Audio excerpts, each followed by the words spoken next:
Boa noite, gente. Mais um VidaCast está no ar e hoje com uma história que, quando eu fiquei sabendo, eu disse: caraca, brasileiro tem que ser estudado mesmo, velho. Eu vou deixar que ele se apresente, mas tem uma história. O cara largou a profissão dele durante 4 meses e foi rodar Uber para entender como o Uber funciona. E aí resolveu escrever um livro. Então a gente vai saber desses detalhes, mas primeiro eu quero dar as boas-vindas a Ilan Fonseca. E quem não te conhece, Ilan, por favor, se apresenta pra gente, querido. Márcio, é um prazer estar aqui hoje, poder bater esse papo com vocês, né? Um bate-papo descontraído, onde eu vou poder explicar um pouco o que foi essa pesquisa, o que foi esse livro e o que é que me motivou para fazer essa experiência, né? Porque na verdade é uma experiência onde eu tentei sentir na pele o que um motorista de aplicativo faz. Eu sou uma pessoa que é da área do direito, eu sou formado em direito, eu tenho uma profissão que é uma profissão de procurador do Ministério Público do Trabalho. E eu estava sentindo vontade de estudar. Eu primeiro pensei em estudar reforma trabalhista, vi que já tinha muita gente boa pesquisando o assunto. E aí comecei a estudar um pouco mais da antropologia, vi que esse é um método de pesquisa comum, tradicional da antropologia. Eu pensei, por que não, né? Por que não? Já que o aplicativo permite que qualquer pessoa se cadastre, por que não você se colocar na condição de um motorista de aplicativo para entender quais são as condições de trabalho dessa categoria que para nós é tão importante? Com certeza. E ultimamente, assim, existem coisas que vêm na vida, né? Vem e muda, né? Completamente. O motorista de aplicativo foi uma delas, né? Então, você vê a realidade das pessoas hoje e via antigamente onde só tinha um destaque, né? E a gente não está aqui, obviamente, que menosprezando nenhuma das duas categorias, mas tem coisas que chega chegando e não tem jeito. Desde o início, a sua ideia da pesquisa era do motorista ou em algum momento também ia passar pelo mundo das pessoas que você iria estar conduzindo ali no carro? Porque você deve ter entrado em contato com diversos mundos por dia, né? Porque se cada cabeça é um mundo, imagina quantas cabeças você não teve contato ali. Você tocou num ponto aí que é fundamental, né? Que a tecnologia é que permitiu que a Uber, a 99, preenchesse esse espaço, que era um espaço que a sociedade sentia que estava carente, né? Então, você ter a garantia de que a pessoa que vai chegar é uma pessoa previamente indicada, você poder pagar no cartão de crédito, você ter uma previsão qual o horário que você vai desembarcar no seu destino, é um diferencial, assim, que do ponto de vista concorrencial é muito grande. Então, assim, ninguém discute isso. Isso aí realmente é uma grande vantagem e a sociedade não quer abrir mão disso. Então, o que está em discussão, pelo menos no livro, é a questão de dizer, motoristas de aplicativos, eles têm direitos, né? Eles devem ter direitos ou não. Como trazer mais dignidades para eles. E o meu foco, Márcio, era justamente fazer uma pesquisa da relação entre o motorista e o aplicativo. Mas eu fiz 352 corridas, eu fiz 350 horas online, né? Foi um período de 4 meses que eu rodei aqui na região metropolitana de Salvador. E não tem como você não fazer uma pesquisa sobre os passageiros também. Então foram mais de 350 passageiros, porque todo motorista de aplicativo sabe que você não pega apenas um passageiro. Às vezes é 2, às vezes é 3, às vezes é 5. Então não tem como você não estudar também o comportamento do passageiro. E aí eu descobri algumas coisas interessantes. A primeira coisa é que nós, enquanto passageiros, a gente acha que a gente está ali num divã. E que nesse divã a gente pode fazer qualquer tipo de confissão, porque a gente tem a certeza que o motorista de aplicativo ele vai ouvir aquilo ali e não vai contar para mais ninguém. Então, segredos envolvendo relacionamentos amorosos, segredos profissionais, eles são revelados ali e o motorista fica sabendo de tudo o que acontece na cidade, absolutamente tudo. Caramba, velho. É quase que um divã de um psicólogo mesmo, né? É como um psicólogo, é como um padre, né? Então, os Sim, sim. segredos assim mais inconfessáveis são ditos ali e o motorista de aplicativo fica sabendo disso tudo. E é engraçado, né? Esse momento que a gente vive na sociedade é um momento em que se deu o boom, né, da ansiedade, da depressão. E é interessante você verificar o quanto que as pessoas estão sedentas de terem uma oportunidade de desabafar. de conversar, onde muitas vezes ela encontra no Uber essa questão, né, essa possibilidade. E às vezes ela não encontra isso em casa, né? Exatamente. Uma das descobertas que eu tive, por mais que você pesquise a teoria, você vá para os livros, algumas coisas você só descobre mesmo na prática. Tem uma categoria nos aplicativos que é a categoria Comfort, que é uma categoria um pouco superior. E nessa você pode fazer duas escolhas, ou o carro climatizado ou não, e outra opção é conversar ou não conversar com o motorista. E assim, para minha surpresa, passageiros idosos preferem sempre conversar com o motorista de aplicativo. Então são pessoas que os seus familiares já estão se indo, os seus amigos mais velhos já foram também. Então aquela corrida ali de 10, 20 minutos é, como você falou, é uma oportunidade para você ter um contato social. Então o motorista de aplicativo, além de ele ser motorista, além de ele ser carregador de compras, ele também é um pouco psicólogo. Porque o idoso muitas vezes precisa mesmo dessa ajuda, inclusive física, né? Sim. De carregar ali as compras e tal. E uma coisa que você falou, né? Tanto na questão de muitas vezes seus amigos da mesma idade já terem partido, o idoso tem a questão do síndrome do ninho vazio, né?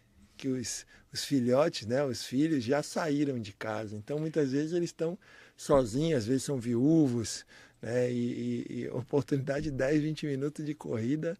Exatamente. Para alguém para ouvir, às vezes não precisa nem falar muito, só ouvir já valeu, né? Exatamente. Oi, Ilan, chegou um pouco atrasado aqui, mas chegou. Isso é uma lembrança para vocês. Maravilha. Tá? Para você aí do nosso VidaCast, para você lembrar da gente estiver em casa. Lembrarei, com certeza. Obrigado. Plínio não está hoje, mas isso aí é feito lá na Bebê Brindes. Maravilha. É autossustentável, feito com fibra de coco, então tem toda uma... Se ele tivesse aqui, ele ia explicar melhor. Muito bom.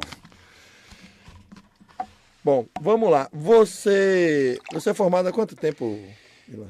Eu tenho mais de 20 anos de formado. Eu formei em 2001 aqui na Universidade Federal da Bahia. Daí eu trabalhei 1 ano e pouco como advogado. Depois eu fui auditor fiscal do Ministério do Trabalho por 9 anos. E eu estou no Ministério Público agora há 12 anos, no Ministério Público do Trabalho. E eu fiz a graduação em Direito, meu mestrado também foi em Direito na Universidade Católica de Brasília e mais recentemente o doutorado na Universidade Federal do Sul da Bahia, que a sede fica lá em Porto Seguro. Você é baiano? Sou baiano de Salvador, baiano e soteropolitano. Top. E onde as pessoas encontram o seu livro? Esse livro está sendo vendido diretamente na editora Juruá, mas tem também na Amazon, tem na Shopee. É só dar uma busca no Google, o nome do livro é Dirigindo Uber, a subordinação jurídica na atividade de um motorista de aplicativo, da editora Juruá. Tá. E você, depois dessa pesquisa toda, você entende que o motorista deve, não deve, depende ter os seus direitos? Eu acho que sim. O objetivo da pesquisa foi saber se o motorista de aplicativo ele pode ser considerado um chefe, um empreendedor, ou se ele tem características mais voltadas a um empregado, a um trabalhador.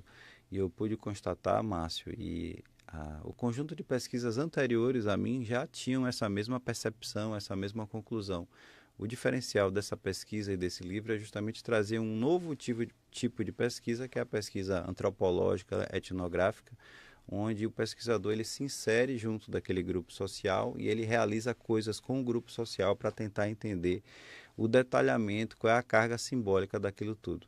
Então, pelo conjunto de características das nossas leis, um trabalhador é alguém que está sujeito a ordens, que não pode ser substituído por outro colega de trabalho, que trabalha mediante remuneração e que trabalha por um tempo mais ou menos longo, tem uma continuidade no tempo.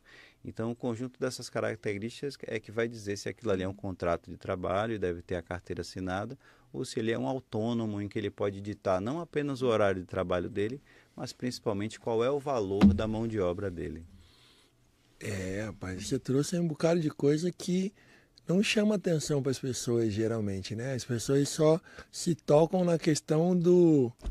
ele pode ir a hora que quiser, ele pode não ir a hora que quiser, mas ele não pode escolher o valor, ele não pode trocar de turno, não pode colocar alguém para trabalhar no lugar dele. Isso aí é interessantíssimo.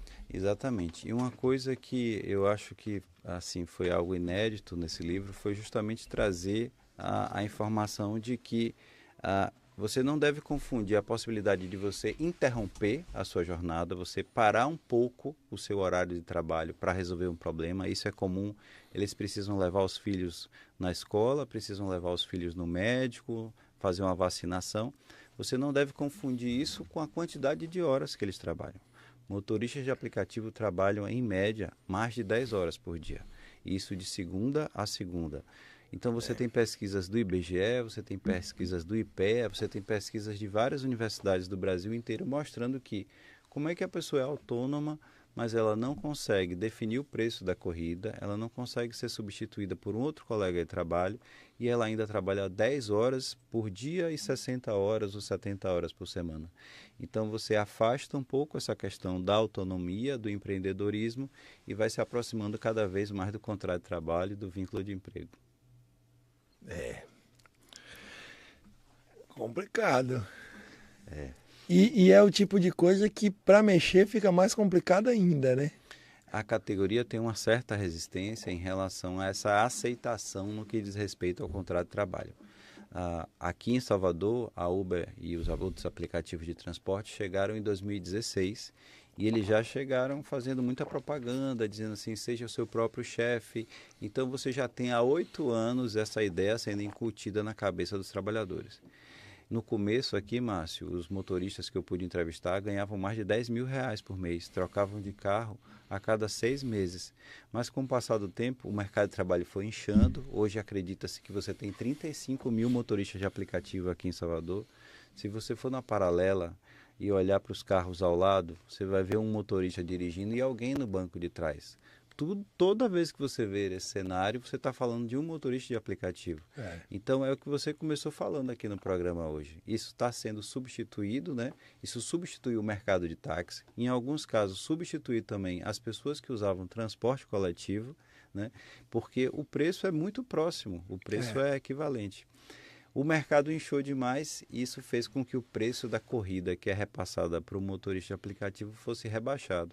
Quando vem a insatisfação, aí a nossa mentalidade muda, a chave vira na nossa cabeça e a gente fala assim, mas eu preciso de direitos, eu não estou conseguindo mais o patamar salarial, o patamar de remuneração que eu tinha.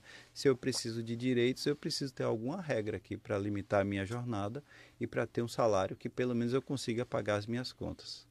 Até porque quando a gente acaba tendo maior número de motoristas, você acaba diluindo aquele número de corridas pelo número de motoristas. Então, o motorista que fazia 10 mil, além de ter o baixar o valor das corridas, né, porque tem muito mais oferta, então baixa, tem também a questão de não conseguir pegar as mesmas quantidades de corridas que eu pegava antes. Perfeitamente. E aí baixa de novo o meu salário. O motorista concorre um com os outros e isso é muito visível na categoria. Eu entrevistei alguns trabalhadores e quando eu entrevistava eles, eles imaginavam que eu ia criar uma startup para concorrer com a Uber ou com a 99.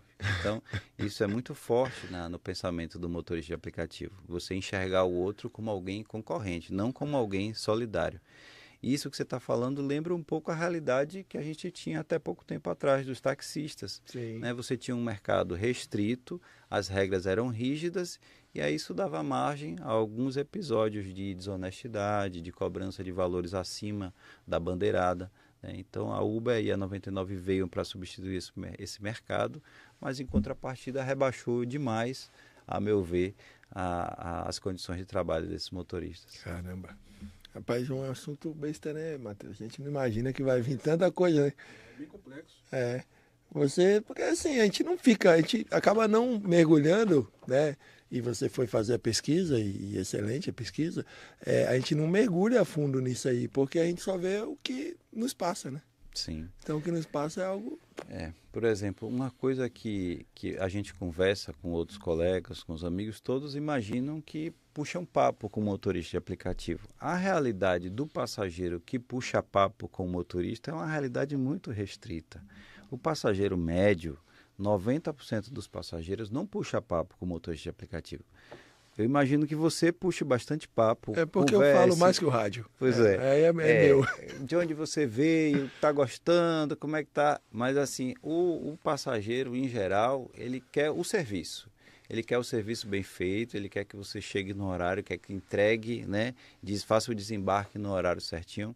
Mas ele não vai avançar para tentar manter um diálogo com esse motorista. E geralmente ele quer pagar pouco por tudo isso. Exatamente. E isso quando não quer pagar na próxima, né? Porque existe a possibilidade de você postergar o pagamento. Tem isso. E como é que funciona? Porque assim, eu sempre vi do lado de cá. Sim. Né? Eu sempre vi do lado de cá. Teve uma vez que eu não sei o que foi que deu no meu cartão. Eu acho que eu tinha pago. Eu acho que eu tinha pago o cartão, mas assim, não sei o que deu, não pagou. E aí o próprio motorista falou assim, ó, se eu quiser eu coloco aqui, tem a opção de pagar na próxima. E eu fiquei curioso. Só teve essa oportunidade que aconteceu isso. Como é que funciona? Aquele cara ali, a Uber vai depois pagar para ele quando eu pagar na próxima? Como é que funciona? Já que você teve do outro lado lá. Eu vou te explicar como é que funciona há 2 anos atrás. Sim. Ainda era assim, acredito que permanece. Você, enquanto passageiro, tem o direito de prorrogar o pagamento das corridas em até 10 vezes. Ou seja, você fez essa corrida agora, joga para a próxima, uma vez. Fez mais uma segunda corrida, joga para a terceira, até chegar na 10ª. Quando chegar na 10ª, as plataformas de transporte vão fazer a cobrança do valor total, independentemente de quem seja o motorista.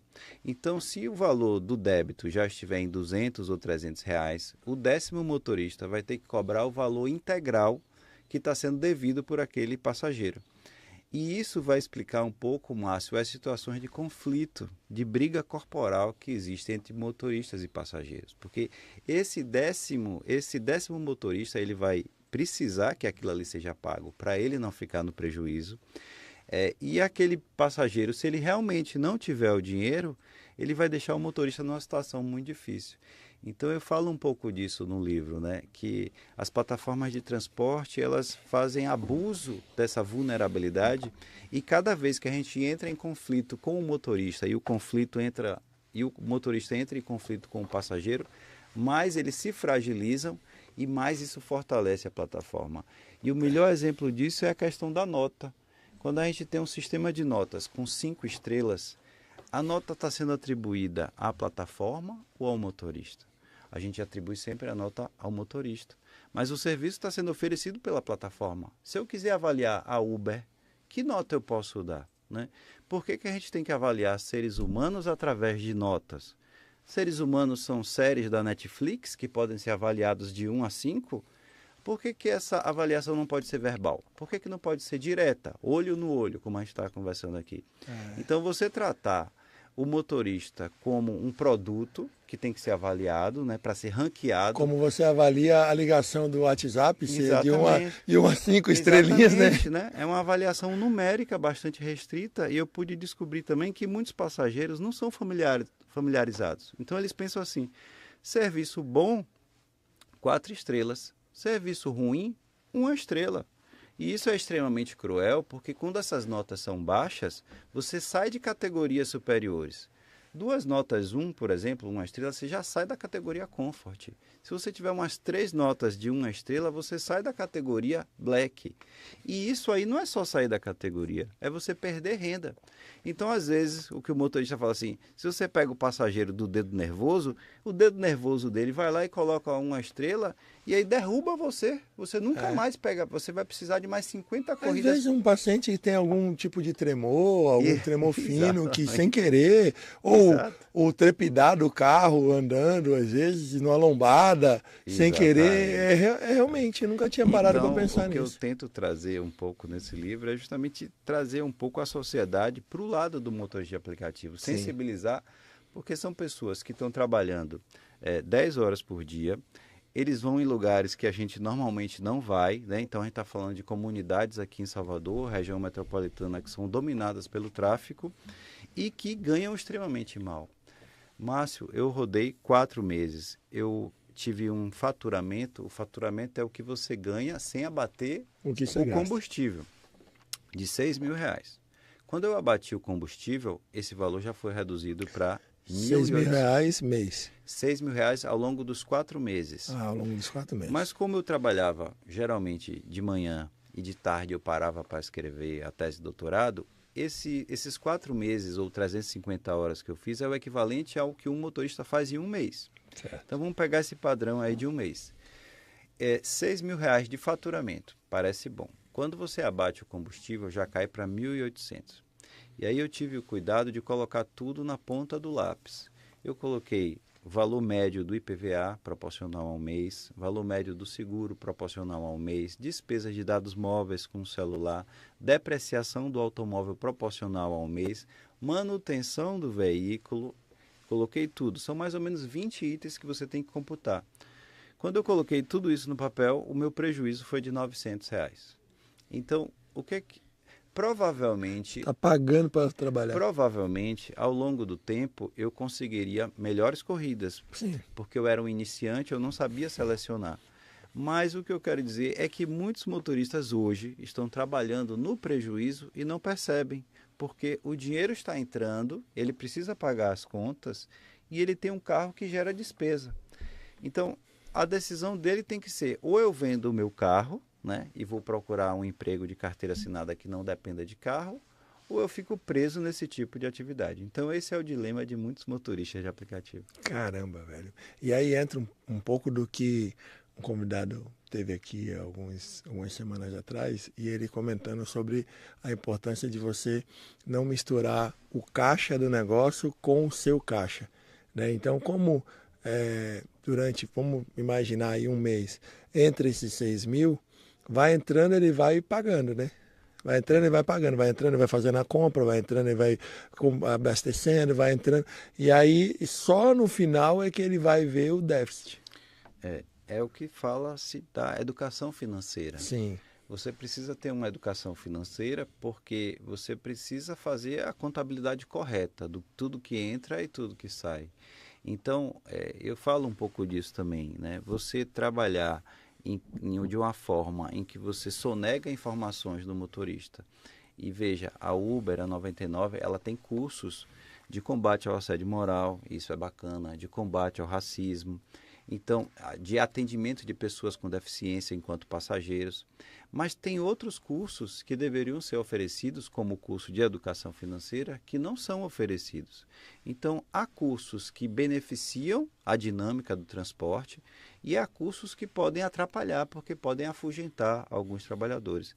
Mas esse é um curso que é essencial, você entender o que é que você deve computar nos seus gastos. Mas a Uber sabe disso porque quando ela vai falar assim, está na hora de vocês declararem o seu imposto de renda, e eventualmente alguns motoristas têm prejuízo na atividade. Então, quando a gente faz esse tipo de pesquisa, a gente é obrigado a declarar todas as fontes daquela informação. Então, os documentos da Uber precisam reconhecer isso e eles vão dizer, olha, alguns motoristas têm prejuízo com esse tipo de atividade. E eles reconhecem? Reconhecem. E aí eles fornecem, né, como os nossos empregos, eles fornecem lá um informe de rendimento no final do ano, tudo direitinho. Fornecem um extrato de rendimentos e aí com base nisso o motorista ele vai fazer a sua declaração do imposto de renda. E aí muitas pessoas me perguntam, mas Ilan, se ele está tendo prejuízo, por que ele não sai da atividade? Porque não tem outra. Exatamente. E assim... E muitas vezes ele não acredita, porque assim, quando eu libero o espaço, né, então eu saí do Uber, eu começo a procurar outra coisa, pode aparecer outra coisa.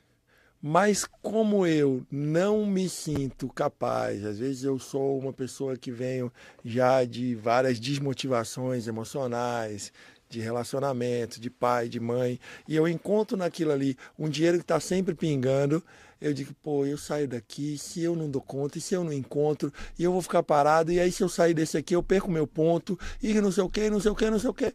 Aí não se sente capacitado de sair. Você tem a sensibilidade necessária para entender o problema.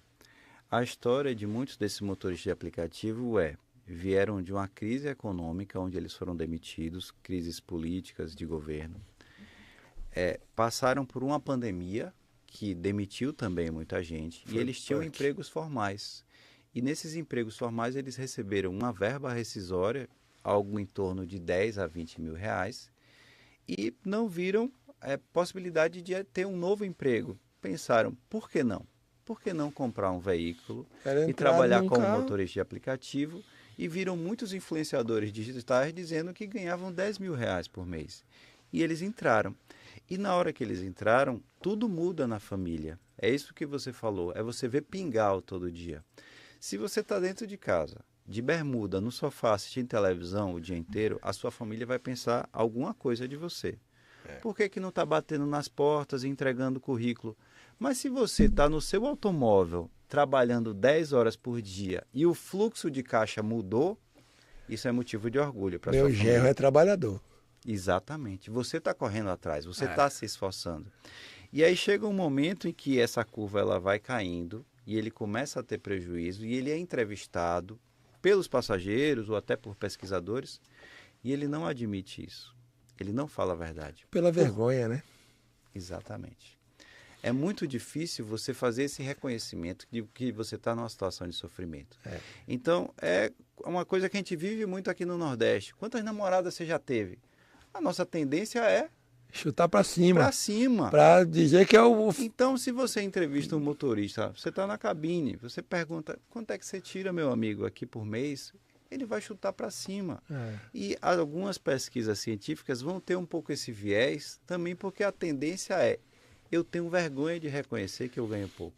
E tem uma coisa que eu sempre falo, às vezes eu sou até mal interpretado, de que infelizmente nós temos uma estrutura, né, uma sociedade, um ambiente que geralmente é machista. E quando eu digo isso, eu digo porque assim as pessoas às vezes confundem. Quando a gente diz que a sociedade é machista, nós não estamos dizendo que os homens são machistas. É a sociedade. Inclusive, muitas mulheres são machistas. Inclusive com outras mulheres.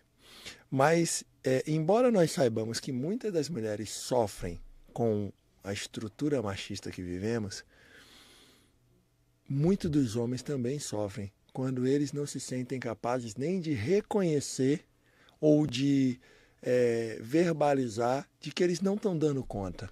Então, eles, por vergonha, eles dizem que está tudo bem, que está tudo certo, que eu estou dando conta. E esse cara, na verdade, está se sentindo solitário no meio da multidão, porque ele não consegue nem ter alguém que ele confie para simplesmente dizer assim, velho, tá ruim para mim. Muitos motoristas, eles não reconhecem a derrota, não reconhecem frustrações e não reconhecem sentimentos negativos. Os sentimentos negativos precisam ser sublimados. Você precisa esconder. Então, você não se demonstrar frágil, né? Uma das coisas que eu fiz... Porque o homem é forte, o homem nem chora. O homem é viril, ele precisa ser viril. Eu entrei em alguns grupos de Zap, de motoristas de aplicativo, para entender também como era o comportamento do coletivo, né? A comunicação nas redes sociais. Então, se o coletivo ele começa a reclamar demais, muitos motoristas começam a sair. Eles não querem ser afetados ou contaminados por sentimentos negativos que eles acham que vão jogar ele para baixo. Então, eles diziam assim para mim, olha, eu não vou ficar entrando em grupo em que as pessoas me jogam para baixo. Para a gente fazer esse tipo de atividade que a gente faz aqui, a gente precisa estar sempre otimista, esperançoso. De que vai melhorar. Com sangue nos olhos para bater a meta durante o dia. Essa meta vai ser R$200, R$300, retirando o valor do combustível. Todos eles têm um padrão de abastecer R$100, se for gasolina ou álcool, ou GNV entre R$50 e R$70. E a partir disso ele vai trabalhar na meta. E essa meta ele vai bater em 6 horas com sorte, 8 a 10 horas sem sorte. R$200 a R$300 por dia. Caramba. Meu Deus.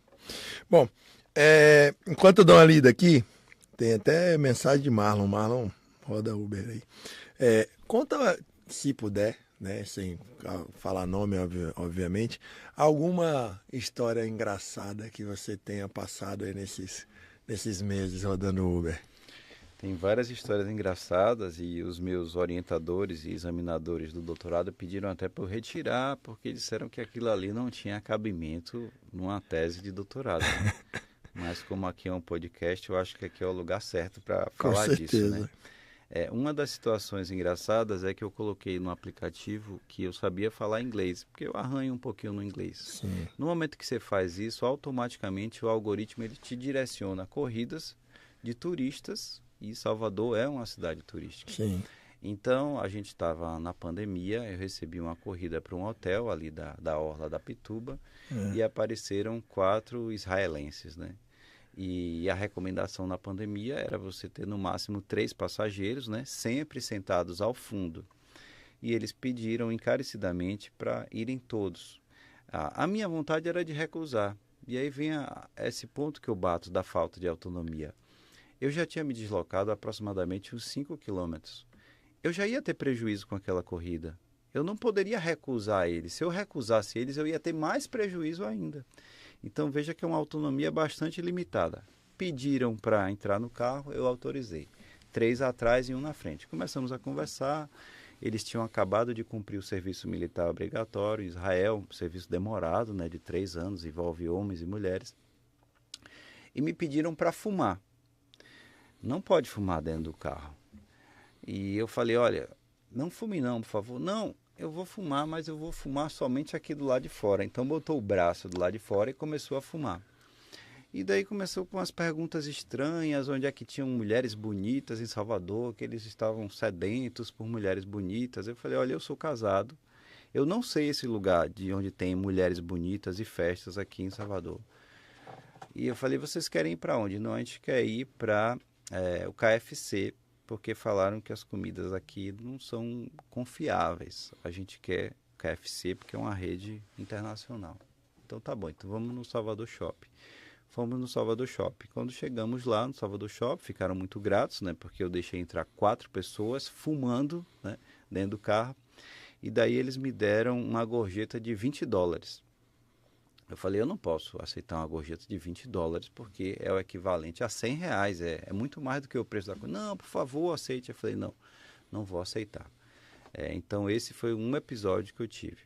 E o outro episódio foi envolvendo 2 técnicos de refrigeração que eu peguei em Itapuã, muito próximo até onde teve um assassinato envolvendo um motorista de aplicativo. E esses técnicos de refrigeração, eles chegaram para mim e falaram assim, o senhor pode abrir aqui a tampa do porta-mala que a gente tem uma coisinha para botar lá. E daí os 2 vieram carregando uma sacola, uma mala assim, um de cada lado e botaram no fundo do porta-mala. Quando botou no fundo do porta-mala, o porta-mala fez assim, ó, baixou. Era um motor de alguma coisa, uma geladeira, alguma coisa bem pesada. E daí eles vieram conversando atrás e disseram assim, você viu aquele bebedouro lá que a patroa disse que estava quebrado? Ali era coisa simples para consertar. Aí eu falei assim, e aí? Aí ele falou assim, ó, eu falei, patroa, aqui para consertar vai ficar muito mais caro do que comprar um outro. Na esperança de que a patroa me desse o bebedouro. Mas você acredita que a miserável não me deu o bebedouro? Então, é isso que eu estava te falando anteriormente, né? Como essas conversas são ditas, né? Num ambiente de total confiança por parte dos passageiros, imaginando que os motoristas não estão prestando atenção. Sim. E a terceira, uma turista que aparentava ser de Goiânia, fez uma encomenda no Uber. Tem um Uber de entrega de alimentos, né? E tem o Uber de entrega de mercadorias. E ela estava fazendo uma festa e ela pediu para fazer uma encomenda num restaurante de Vilas do Atlântico. E eu fui lá pegar essa encomenda, era uma panela de ferro muito grande, coberta com um pano em cima, né? Bem vedada assim.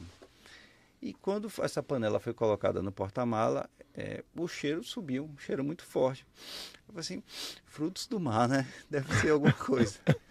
Daí, de repente, eu comecei a ouvir os estalinhos no bagageiro. Cleque, cleque, cleque, cleque. Assim, rapaz, o que é? Tá vivo, né? E aí cheguei, fiz a entrega e ela tinha encomendado vários caranguejos vivos porque ela ia fazer uma festa na casa dela com os outros familiares, né? Que estavam de passagem em Salvador. E ela queria cozinhar aqueles caranguejos ali na hora. Então, são algumas das anedotas assim, que acontecem nesse tipo de atividade. E é legal quando você traz esse negócio aí da primeira corrida dos israelenses, que traz muito o que você estava falando sobre a falta da autonomia, muitas vezes, né? Então, assim, pô, tá, o carro é meu. Eu estou prestando serviço para o aplicativo, mas o carro é meu. E até onde eu posso, até onde eu não posso. Se eu me submeto às suas ordens, suas regras, então não é meu. Então a gente precisa fazer um contrato de aluguel. Perfeitamente. E aí muda. Aí eu vou me submeter às suas regras. E eles não reconhecem isso, né? Exatamente. Agora, quando você traz, né, essa questão dos motoristas não quererem, né, nada que é negativo para evitar problema, para evitar ser descredenciado e tudo mais, é muito complicado. Teve alguém aqui que perguntou, Márcia Souza, como você fez para se proteger de corridas em lugares perigosos? Eu não fiz nada para me proteger, porque a maior vantagem da ignorância é que ela lhe traz muita felicidade, né?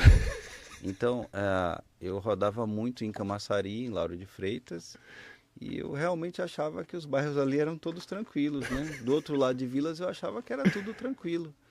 E daí, um belo dia, eu peguei 2 passageiros que estavam às 6 horas da manhã, 2 passageiros entraram no carro, e um deles sentou na frente e o outro sentou atrás. E já foi estranho, porque a regra da pandemia era todo mundo sentar atrás. E daí, quando a gente foi entrando ali em Portão, né, na Avenida do Queira-Deus, ele falou assim, mano, eu vou te pedir só para você abaixar os vidros e acender a luz interna aqui, porque a partir desse ponto aqui você só entra com alguém que mora na comunidade. Eu falei, acho que estou indo para um lugar perigoso. Daí chegamos lá perto do Galpão Malibu e aí tinham 3 rapazes assim, que pareciam ser adolescentes, estavam sentados na calçada. Ele falou assim, tá vendo aqueles ali? Eu falei, tô vendo. Ele falou assim, aqueles 3 estão armados e eles são olheiros, né? Então, nunca vá a partir depois daquele ponto ali. A partir dali é muito perigoso.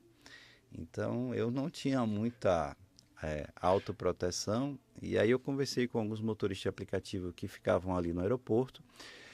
E aí, aos poucos, eles foram me falando alguns lugares que realmente tinham muitas situações de perigo, né? De assassinato, de sequestro e tal. Aí me falaram assim de Bosque das Bromélias, né? Areia Branca, Planeta dos Macacos, né? E o negócio que você falou aí sobre a ignorância protege é um negócio maravilhoso, né? Realmente foi protege. Tranquilo. Pra mim, você nem sabia, né? Percebi, né? Cosme de Farias, fiz algumas corridas em Cosme de Farias. Achei que era um bairro tranquilo. Só depois você vai vendo no noticiário é que você vai vendo tudo. E como foi a aceitação? Como foi que os outros motoristas de aplicativo viam o que você estava fazendo? Porque eu imagino que você tenha, quando foi conversar com eles, você tenha aberto o jogo, né? Olha, eu sou isso, eu estou aqui, é uma pesquisa e tal, papapá. Ou não sei se você não falou também, preferiu não falar e tal, mas como que foi a aceitação dos outros motoristas? Essa é uma pergunta interessante, porque se você está em determinado contexto, há um preconceito, não no sentido negativo, no sentido de você presume que todos estão numa situação mais ou menos parecida com a sua. Então, assim, o passageiro pergunta para o motorista como que ele foi parar ali.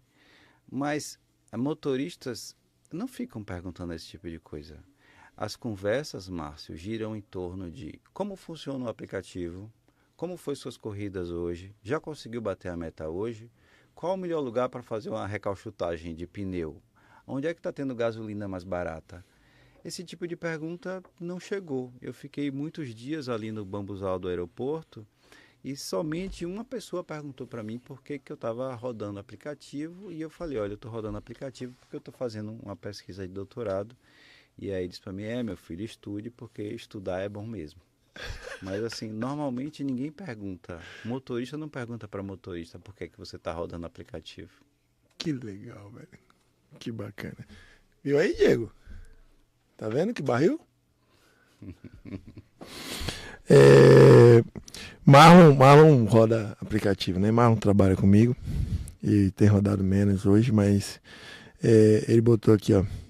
Devido a essa alta demanda, tanto a empresa quanto o governo estão visando somente arrecadar mais e dificultando ainda mais os direitos dos motoristas.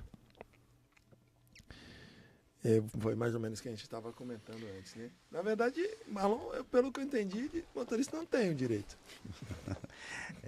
O governo tentou, no começo desse ano, emplacar um projeto de lei, que é o PL 12 de 2024, dando alguns direitos à categoria, mas, por outro lado, reconhecendo uma série de poderes para as plataformas digitais. Então, a categoria não recebeu bem esse PL, houve muita insatisfação, houve protestos no Brasil inteiro. E aí, num primeiro momento, o governo retirou de urgência, né, a urgência do PL, e hoje em dia ele foi totalmente retirado de pauta. Então, a tendência desse PL 12 é ele não ser levado adiante. Você traz, e assim, o VidaCast a gente fala muito sobre longevidade, sobre qualidade de vida. Por isso é VidaCast, né? E o meu trabalho é sobre envelhecimento saudável. E aí, quando você traz uma realidade dos motoristas trabalhando por, sei lá, 700 horas, 70 horas, perdão, 70 horas numa semana, o que você viu de realidade sobre a qualidade de vida desse motorista? Porque, para mim, é impossível eu falar de longevidade bem-sucedida, de qualidade de vida, de tentar motivar o meu paciente a viver muito, se ele vive mal. O que você viu na prática sobre isso? Eu vi que a condição de saúde desses trabalhadores, em geral, está muito ruim. Às vezes você vê até motoristas muito jovens, de 27, 30 anos, que já tiveram mal súbito, já foram para UTI, já ficaram entubados. E algumas pesquisas já mostram que isso decorre dessas condições de trabalho, onde você bebe muito pouca água, onde você tem um nível de ansiedade e depressão muito alto por conta desse estresse de você ter que correr atrás da sua meta, onde você vai ter problemas circulatórios, né, por conta de você trabalhar mais de 10 horas por dia sentado, onde você vai ter bastante lombalgia, né? Então, nas mulheres principalmente, elas são em menor número, né? Mas problemas de infecção urinária, porque elas não conseguem ir aos sanitários, né? A dificuldade para as mulheres é muito maior nesse tipo de atividade, porque os homens ainda improvisam para ir fazer essas necessidades em qualquer lugar. No caso das mulheres, tem a questão da falta de lugar e da indignidade que elas precisam se submeter para poderem fazer suas necessidades. Então, assim, é algo que realmente é preocupante, Márcio, e as plataformas digitais precisam prestar mais atenção nisso se elas querem que essa mão de obra ela envelheça de forma saudável aí nos próximos anos. E eu ainda tenho um outro porém, né? Porque eu de verdade acredito que nada aconteça no corpo físico sem antes acontecer algo no psicológico e no emocional. E aí quando você me traz essa questão de que os motoristas estão sobrecarregados, ansiosos, depressivos, aí a lombalgia é só a próxima página, só Sim. virar a próxima página, porque de verdade para mim não existe a possibilidade de uma pessoa ter toda essa sobrecarga, todo esse peso a mais, psicologicamente e emocionalmente, nas costas e não sentir lombalgia. Perfeitamente. Não tem como, isso não vai nunca acontecer. Ele não vai suportar, ele suporta 1 mês, 2 meses, Entendi. 6 meses, daqui a pouco estoura a lombar dele. Exatamente. Ah, mas é porque eu dirijo sentado. Sim, se fosse em pé era melhor. Se você trabalhasse em pé era melhor. Não é só sobre o peso, não é só sobre estar acima do peso ou estar magro, é sobre não suportar a carga. Entendi. A carga emocional e psicológica é muito grande. Sim. E pelo que você me traz, assim, eu já imaginava que não era esse mar de flores todo, mas o que você me traz é muito pior. E você vai ver também a questão da nutrição, né? Como que eles se alimentam. Então, se você trabalha 10 horas por dia, qual é o tipo de refeição que você consome? Vai ser o pastel do posto, então comida com bastante gordura, com bastante sal, geralmente lanches salgados, muita linguiça, muita salsicha, Então, Refrigerante. muito refrigerante. Então precisa ser refeição rápida, né? Muitas vezes dentro do carro mesmo. Então, aí você vai ter um complicador aí para colesterol alto, pressão alta. E aí junta tudo, né? Colesterol alto, sobrepeso, açúcar, né? Diabetes, porque você aumenta a resistência insulínica pela quantidade de carboidrato e de açúcar que você está consumindo. Chega uma hora que o pâncreas não dá conta e aí aumenta o açúcar. E aí a gente às vezes não se toca, né? Que essas pessoas estão trabalhando 10 horas por dia e nós somos os passageiros. Se eles forem afetados, nós seremos afetados. Então, uma das perguntas que eu fiz nas entrevistas foi: você já dormiu ao volante?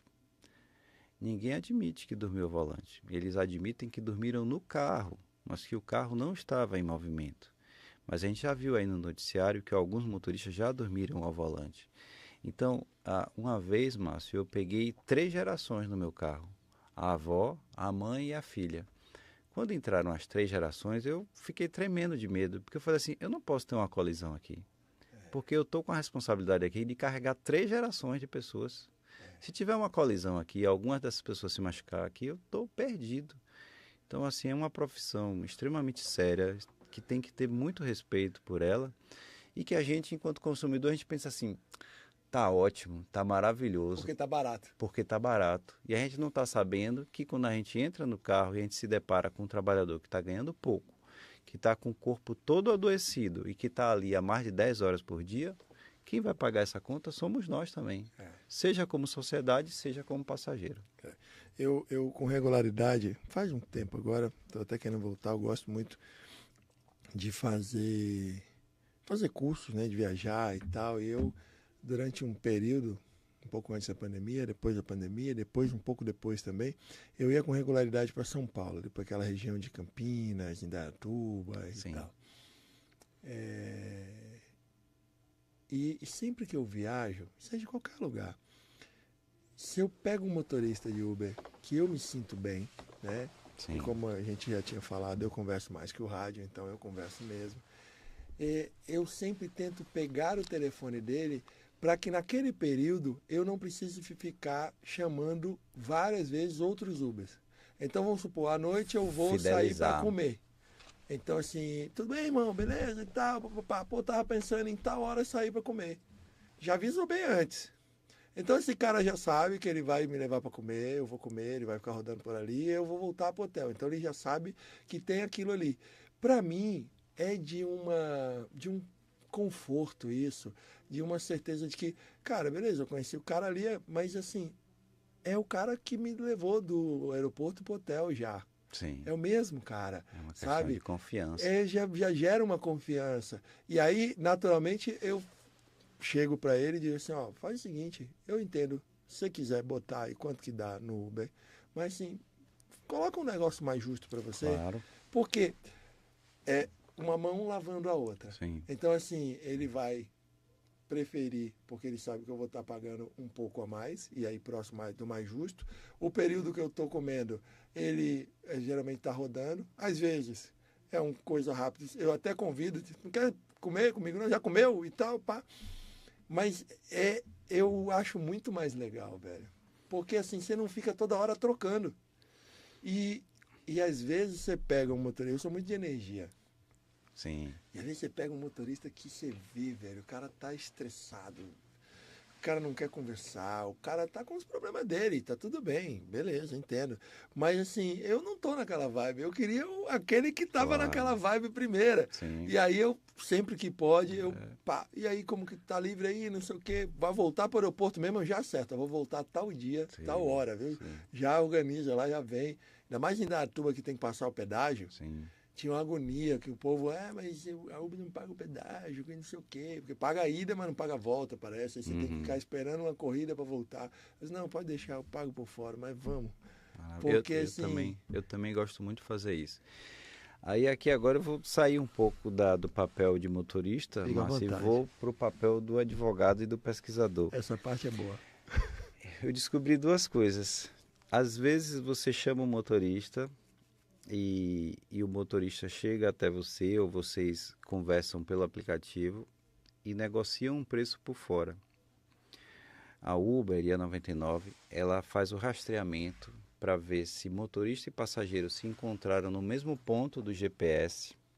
E se eles se encontraram no mesmo ponto e partiram para o mesmo ponto depois de cancelada uma corrida, ela vai bloquear sumariamente esse motorista.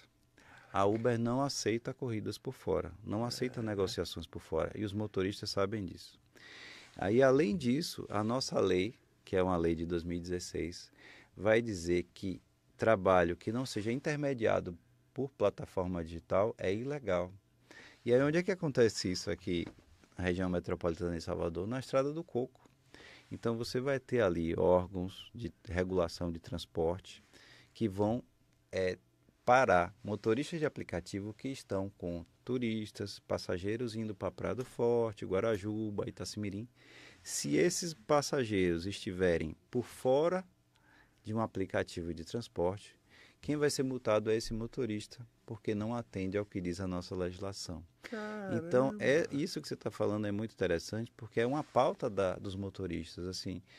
A gente, tudo bem, a gente até continua trabalhando para as plataformas de transporte do jeito que está hoje, mas vamos flexibilizar a lei para permitir que a corrida por fora aconteça também. Claro. Então, esse tipo de transporte, a gente vai ver propagandas massivas no aeroporto dizendo isso é transporte clandestino, não pegue. Realmente, do ponto de vista jurídico, legal, tecnicamente é transporte clandestino. E se a Uber descobrir, ela vai bloquear esse motorista. Putz. Ilan, eu adorei essa história, irmão. Adorei mesmo. A gente tem que encerrar, vai dar 10 horas. Eu queria que você deixasse aí suas considerações finais, suas redes sociais, né? Uma forma que as pessoas queiram ter contato comprar o livro, ouvir você falar um pouco mais. E seja sempre bem-vindo. VidaCast está de portas abertas. Qualquer outro livro que você venha lançar, ou qualquer outra coisa que você queira vir falar. Adorei a sua história, de verdade.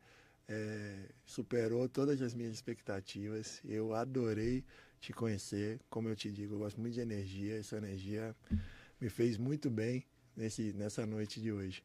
Eu espero que a noite continue bem e o Bahia ganhe.